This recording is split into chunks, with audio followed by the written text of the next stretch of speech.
Hit and run కేసుల్లో ప్రతిపాదిత కఠిన చట్టాలను నిరసిస్తూ ట్రక్ డ్రైవర్లు చేపట్టిన సమ్మె దేశవ్యాప్తంగా అత్యవసర సేవల్లో తీవ్ర అంతరాయానికి దారితీసింది. సమ్మె కొనసాగుతుందన్న ప్రచారంతో దేశమంతటా వాహనదారులు పెట్రోల్ బంకులకు పోటెత్తారు. దీంతో నగరాలు, పట్టణాల్లో భారీ ట్రాఫిక్ జాములకు దారితీసింది. మరోవైపు కేంద్రంతో all India motor transport association జరిపిన చర్చలు ఫలించాయి. తెలంగాణలో మంగళవారం పెట్రోల్, డీజిల్ కొరత ప్రజలకు చుక్కలు చూపించింది. ప్రధానంగా హైదరాబాద్, ఇతర నగరాలు, పట్టణాల్లోని బంకులకు వాహనాలు పోటెత్తడం, ప్రధాన రహదారుల పక్కన కూడా బార్లు తీరడంతో ట్రాఫిక్ స్తంభించిపోయింది.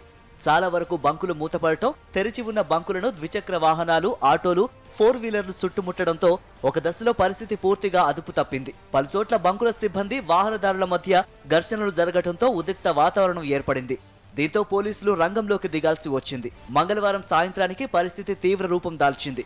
బంకుల వద్ద ట్రాఫిక్ స్తంభన ప్రభావం ప్రధాన కూడళ్లు, రహదారులపై పడింది. ఎక్కడికక్కడ ట్రాఫిక్ జామ్తో వాహనాలు ముందుకు కదల్లేని పరిస్థితి ఏర్పడింది. పనుల మీద బయటకొచ్చిన వారు, ప్రభుత్వ, ప్రైవేటు ఉద్యోగులు తీవ్ర ఇబ్బందులు ఎదుర్కొన్నారు. ఇక పెట్రోల్, డీజిల్ అయిపోయిన వాహనదారుల పరిస్థితి వర్ణనాతీతంగా మారింది. రాత్రి వరకు ఇదే పరిస్థితి కొనసాగింది. 2 రోజుల క్రితమే వంట గ్యాస్, డీజిల్, పెట్రోల్ ట్యాంకర్ల డ్రైవర్లు సమ్మెకు దిగారు. దీంతో పెట్రోల్ బంకులకు సరఫరా నిలిచిపోయింది.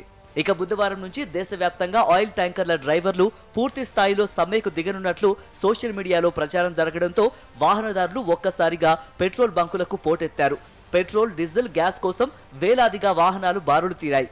సమ్మె ఎన్ని రోజులు కొనసాగుతుందో అన్న ఆందోళనతో ఎక్కువ మంది ట్యాంకులు ఫుల్ చేయించడం కనిపించింది. కొందరు నిబంధనలకు విరుద్ధంగా పెద్ద పెద్ద క్యాన్లలో ఆయిల్ నింపుకొని తీసుకెళ్లారు.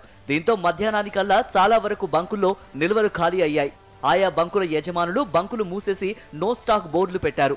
రాష్ట్ర వ్యాప్తంగా సుమారు 3,500 పెట్రోల్ బంకులు ఉండగా 3,000 వరకు బంకులు మూతపడటంతో సాయంత్రానికి పెట్రోల్, డీజిల్ కొరత తీవ్రమైంది. హైదరాబాద్ నగరంలోని పెట్రోల్ బంకులన్నింటిలో నిల్వలు ఖాళీ అయ్యాయి. ట్రాన్స్పోర్ట్ యూనియన్లతో కేంద్రం జరిపిన చర్చలు ఫలించాయి. దీంతో దేశవ్యాప్తంగా ట్రక్ డ్రైవర్లు సమ్మె విరమించారు. నూతన చట్టం ఇంకా అమల్లోకి రాలేదని కేంద్రం స్పష్టం చేసింది. అన్ని అంశాలు చర్చించిన తర్వాతే అమలు చేస్తామని హామీ ఇచ్చింది. హిట్ అండ్ రన్ కేసుల్లో 10 ఏళ్ల జైలు శిక్ష విధించడంపై యూనియన్లు ఆందోళన వ్యక్తం చేశాయి. ఈ నేపథ్యంలో కేంద్రం హామీ ఇవ్వడంతో రేపు ఎలాంటి ఆందోళన లేదని ట్రక్ డ్రైవర్ల అసోసియేషన్లు ప్రకటించాయి. దీంతో దేశ ప్రజలు ఊపిరి పీల్చుకున్నారు.